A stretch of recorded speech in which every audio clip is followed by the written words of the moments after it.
में सड़क से लेकर गांव की गलियों और खेत खलियानों में आवारा पशुओं की भरमार है और आवारा पशुओं से जहां जिले में किसान परेशान हैं, तो वहीं आवारा पशु आए दिन सड़क हादसों का भी कारण बन रहे हैं। आवारा पशुओं से फसलों को बचाने और सड़क हादसों पर अंकुश लगाने के लिए सरकार द्वारा बड़ा कदम उठाया गया है। प्रशासन आवारा पशुओं के संरक्षण के लिए जिले में 50 गौशालाओं का निर्माण कर रहा है और इस संबंध में मुख्य विकास अधिकारी अनुभव सिंह ने बताया कि जल्द ही जिलेवासियों को आवारा पशुओं से निजात मिलेगी और पशुपालन विभाग के आंकड़ों के अनुसार श्रावस्ती जिले में 10,000 से भी ज्यादा आवारा पशु हैं, जिनमें से 3500 आवारा पशु जिले में चल रही 22 गौशालाओं में हैं।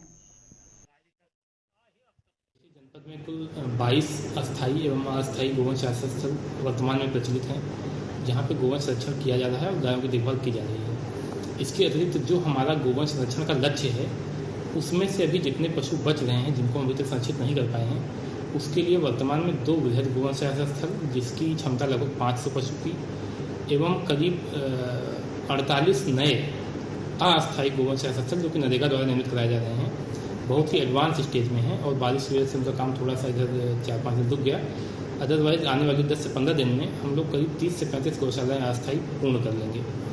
जो 2 बृहद गोवंश आश्रय स्थल हैं, उनका भी पैसा शासन से आ गया है और जल्दी ही उनका निर्माण अगर आप देखेंगे तो वहाँ पे 80% काम ऑलरेडी हो चुका है। जो थोड़ा बहुत काम बचा है उसको भी 15 से 20 दिन में कंप्लीट करा के उसको भी सुचारू रूप से चलाया जाएगा। इसके अतिरिक्त हमारा लक्ष्य अच्छी से अच्छी सेवा जो गोवंश हमारे हैं उनको देने का है, जिसके लिए शाम को प्रतिदिन मच्छरों से बचाने के लिए हम लोग नीम का धुआं भी वहाँ पे जलवाते हैं, भगवान भी वहाँ पे जलवाते हैं।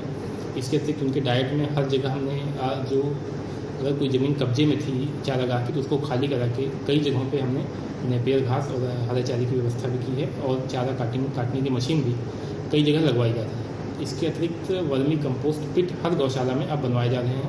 उससे जो आय होगी उससे भी गोवंश संरक्षण में हमें मदद मिलेगी।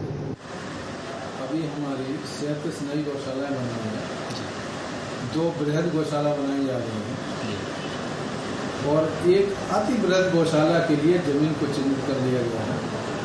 उसका भी काम जल्दी ही लग जाएगा, जैसे हो जाता है उसका काम लग जाएगा। मैं समझता हूँ कि पूरे जनपद में जो बेसहारा पशु थे उसकी सेंसस के हिसाब से 10,600 के लगभग है, जिसमें करीब हमारी गौशालाओं में 3,056 और इससे अधिक हैं, क्योंकि पंजीकृत गौशाला भी हमारे पास है और अभी एक नई गौशाला भी एक आध जो काम करने लगी उसमें भी हमने पशु रख दिए। तो और कुछ सहभागिता में हमारे 758 पशु के सहभागिता दे दिए गए हैं। इस तरह से करीब 4,500 के लगभग पशु संरक्षित हो चुके हैं और करीब 5,500 अपमान की जगह 5,000 के लगभग।